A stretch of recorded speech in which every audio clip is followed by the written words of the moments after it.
Nah, Ananda sekalian, setelah Ananda mendengarkan surat Luqman ayat 13 dan 14 yang Ibu bacakan tadi, di sana dipesankan kepada kita semua, itulah yang akan Ibu sampaikan pada pagi hari ini kepada Ananda. Di mana dua pesan itu, Luqman berpesan kepada anaknya bahwa yang satu, janganlah sekali-kali mempersekutukan Allah dengan apapun yang ada di muka bumi ini. Sesungguhnya mempersekutukan Allah itu dosa besar. Nah, apa mempersekutukan Allah itu? Nah, sini Ananda harus ingat bahwa mempersekutukan Allah itu berarti kita menduakan Allah, berarti menjadikan Allah itu nomor dua. Misalnya saja Ananda, ketika Ananda mendengarkan azan berkumandang, Ananda sedang main HP, sedang main game, sedang main-main dengan teman, sedang bercengkrama. Nah, jika Allah nomor satu bagi Anda, nomor satu bagi Ananda semuanya, tentu Ananda akan mengakhiri segala aktivitas itu. Maka Ananda akan segera menuju ke tempat berwudu, segera salat, dan segera melaksanakan salat. Tetapi jika Ananda masih menomorduakan, berarti mempersekutukan Allah, meneruskan pembicaraan sampai akhir, melalaikan salat sampai selesai salat, bahkan sudah sangat di penghujung waktu, bahkan lupa setelah masuk lagi waktu selanjutnya. Nah, bahkan juga melalai begitu saja, tidak mendengarkan, seolah-olah tidak mendengar orang azan. Nah, dengan itu berarti namanya mempersekutukan Allah. Berarti meletakkan Allah di bawah yang lainnya. Padahal itulah pesan Luqman itu. Pesan ibu pada kamu sekalian sekarang. Bukti bahwa Allah menjadikan pesan Luqman itu tertulis dalam Al-Quran. Sehingga itu jadi pedoman bagi kita semua.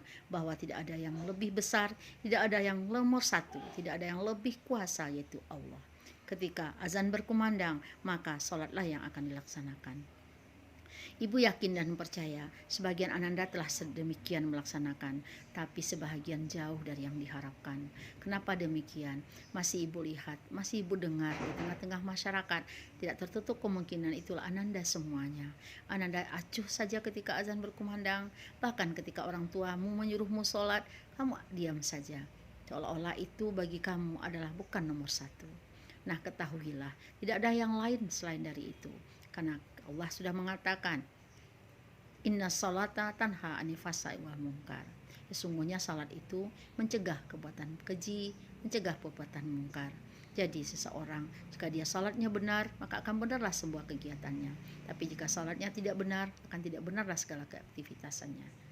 Nah, yang kedua, berarti sampaikan pada ayat 14 itu pada surah Al-Luqman, berbuat baiklah kepada kedua orang tuamu, karena orang tuamu, terutama ibumu, telah mengandungmu begitu lemah, begitu sulit, begitu payah. Nah, berarti bukan menyampingkan bapakmu. Tanpa bapak juga kamu tidak akan bisa lahir ke dunia ini. Nah, berarti di sini berbaik kepada orang tua sebegitu payahnya orang tuamu mengandungmu, kemudian menyusuimu dan memeliharamu sejak dari kecil sampai besar sekarang. Nah, mungkin di antara kamu ada yang ketika kecil sudah tinggal orang tuanya, tapi ketahuilah kasih sayang orang tua itu tidak akan pernah putus yang ditinggalkannya untuk kamu semua. Nah, jika seseorang, Ananda sekalian, semua manusia di muka bumi ini yang dia beriman dan yakin bahwa itu adalah benar suruhan Allah pada surah Luqman ini, berarti jika dia telah berbuat baik kepada kedua orang tuanya, berbuat baik kepada ibunya, ibumu dan ibumu, kemudian ayahmu, berarti ibu itu diutamakan. Kenapa demikian? Karena ibu itulah yang melahirkanmu, tapi tanpa mengesampingkan ayahmu.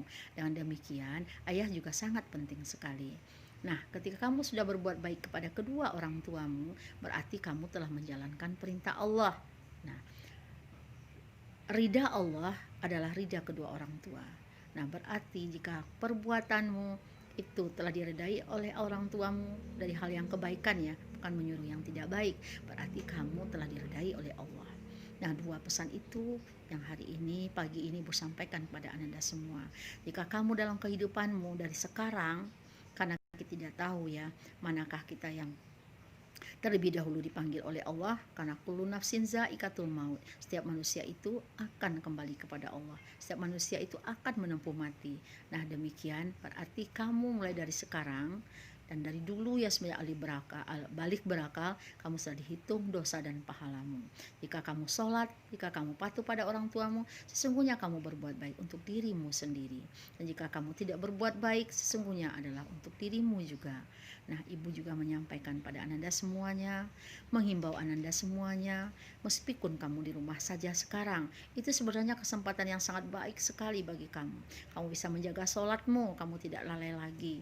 Kalau di sekolah, kemarin meskipun di sekolah ada jadwalnya sholat zuhur berjamaah, kita di rumah lebih lagi kamu bisa sholat berjamaah dengan keluargamu 5 waktu, mungkin 5 waktu tidak subuh.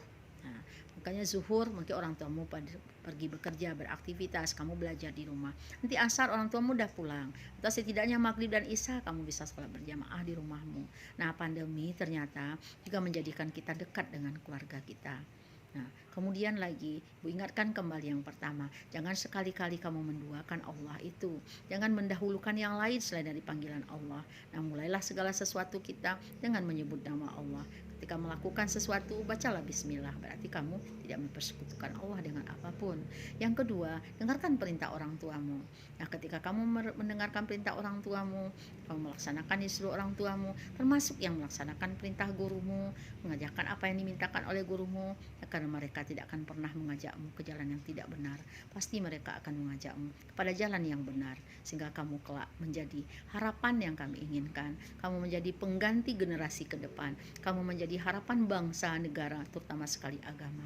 Nah, itulah yang bisa Ibu sampaikan pada kesempatan ini. Mudah-mudahan Ananda semua pada muhadarah singkat ini bisa memegang pesan Ibu tadi, melaksanakannya, sehingga kamu menjadi orang-orang yang diridai Allah, anak-anak yang dibanggakan orang tua dan dibanggakan keluarga, dibanggakan sekolahmu, guru-gurumu, terutama ibu sangat bangga padamu. Terima kasih. Wabillahi taufik wal hidayah. Assalamualaikum warahmatullahi wabarakatuh.